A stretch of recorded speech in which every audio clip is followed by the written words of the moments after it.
Hello, everyone, and welcome. If you are dealing with long COVID fatigue and you feel like you're stuck in this loop where you finally get a little bit of energy and then you crash immediately after, or for some of you, maybe it's 24 to 48 hours before you end up crashing and you're laid out on the couch or you're laid up in bed for days, for weeks, maybe, you are not alone. It is a very real thing, and this is the push crash cycle, and there is a way out. So today I want to talk to you about what actually helps to break that cycle, specifically the most effective pacing strategies that can help you stay stable to give your body a real shot at recovering. It's not about doing more. It's not about toughing it out, pushing. It's about doing things differently so that you stop hitting that wall. One of the reasons that pacing is so important with long COVID is because of something called post-exertional symptom exacerbation, or post-exertional malaise. So you've probably seen this in the long COVID community as PEM. And basically your body isn't responding right away when you've done too much. It just waits and then it crashes. And this can be physical activity. It can be chemical, so like foods and food sensitivities. It can even be emotional stress that triggers these crashes. The tricky part is you might be feeling okay while you're doing something. You may be out taking the trash and you feel fine. Maybe you're out at a friend's house having dinner and you feel fine. Then the next day, what happens? You feel like you've been hit by a truck. And that's why it's so hard to connect the dots, because of that delay. Pacing flips that, right? And it is something that helps you start before the symptoms hit. So you learn to stay under that threshold instead of reacting after it is already too late. So one of the simplest, most helpful pacing frameworks is called the 4 Ps. So let's walk through that now. Pacing means to build rest into your day before you feel wiped, before you feel exhausted. So you don't want to wait for that fatigue to hit. You don't want to wait until you hit that wall. We want to take breaks on purpose. Even just 5 to 10 minute breaks, right? Lying down between tasks can help your body to reset. So prioritizing is all about asking, what actually needs to happen today, right? Not everything is urgent, even if we do have a lot of tasks on our to-do list. A lot of the times when we have long COVID or another chronic illness, we like to try to do everything all at once on the singular time, the singular day that we end up having a lot of energy. Just because we have energy now doesn't mean that we need to use all of it at once, which can be hard because we get to feeling restless. Planning means spreading out those activities. So if you are normally someone who cleans, who cooks, who catches up on everything in one day, try to break it up, right? You're not lazy if you aren't doing everything all at once, right? You're being strategic with your body.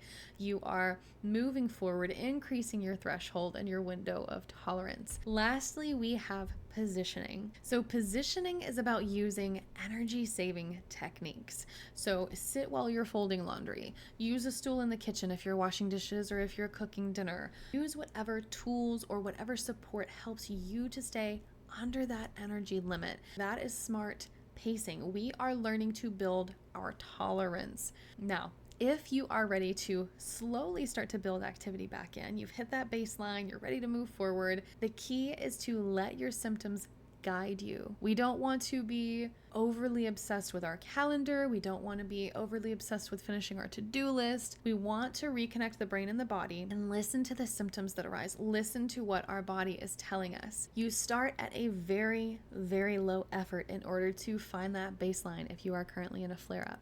When you find your baseline, maybe that low effort for you looks like sitting up in bed. Maybe it's just doing some light stretching for 5 to 10 minutes. Then you only move forward to that next level when your symptoms have been stable for several days. I usually tell my patients and clients at least 5 to 7 days before you start to take that next step. So it is slow, but it works, right? It is how we get back to a normal rhythm, how we get back to a normal life post COVID. So there's no more 1 step forward, 2 steps back. The whole push crash cycle begins to evaporate when we approach it from that perspective. And the biggest trap long COVID has is that push crash cycle, right? You feel okay and then you overdo it and then you crash. And if that sounds familiar to you, I want you to know that you are not alone. I have been there. I dealt with it and struggled to get out of it.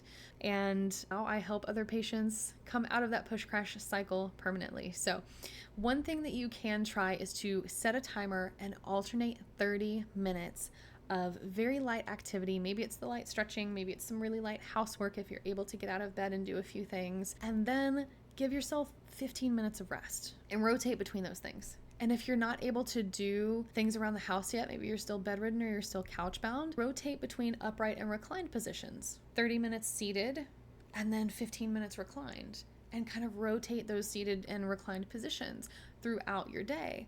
And I know this can sound small, but these tiny adjustments are still movement for the body, right? They can make a big difference. All of that movement gets nutrients moved around to your cells. It helps to clear out toxins from the cells, and we need our muscles to move in order for those things to happen. Now, if you are wondering where to start beyond this, or if you feel stuck, or if you feel like your nervous system is constantly in overdrive, I have put together a quiz called our Stress Resilience Index Quiz. It is going to be linked below, and it will help you figure out how stressed your nervous system is and help to give you some insight into what kind of support might help you the most. So it only takes a few minutes to fill out, and it is a wonderful place to start if you are new to our channel, new to our content, and if you are suffering from long COVID or any nervous system dysregulation issues.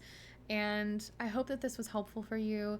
Feel free to like, share, comment, and subscribe. Let someone else know who is going through long COVID fatigue that there is a solution, that you can get out of long COVID, that you are not alone, and that pacing can help things be much more manageable for you. I'll see you guys in the next one.